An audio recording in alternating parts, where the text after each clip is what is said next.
Welcome back to Tea with Jesse. I'm Jesse, and here's my tea. Remember that guy I was online dating who said he wanted to cut me open and see my insides? Well, this is part two.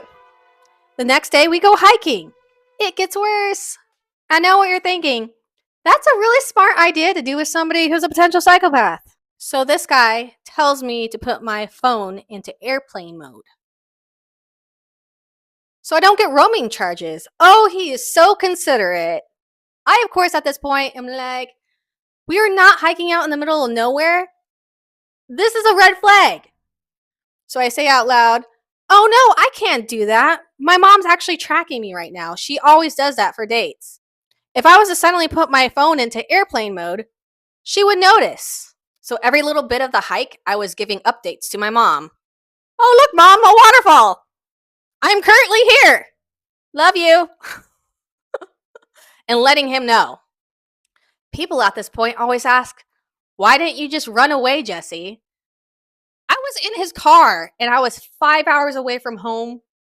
Sometimes when you're in a situation like that, your body doesn't always go in the fight mode.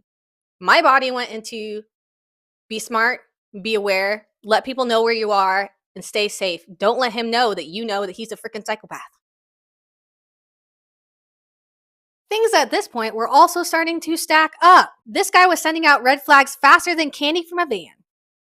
And then I was like, I think I've seen this movie before. I think I've read this book somewhere. Am I the busty blonde that's about to die? Then on the way back, I kid you not, this guy tells me, the brakes aren't working. Suddenly, the brakes aren't working. And little did he know that I've actually replaced my brakes twice. I've also seen brake fluid replaced. So I knew that we came to a nice little stop and things just weren't adding up. But I wasn't about to die over this point.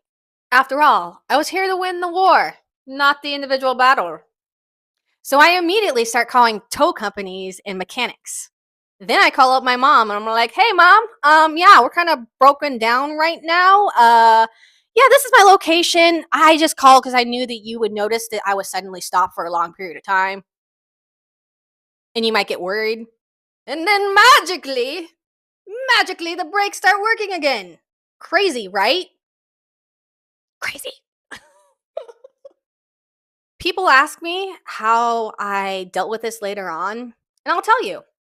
I went home, I cried, I talked to some friends, I polished my gun, and I wrote comedy about it that sat on my phone for 3 years.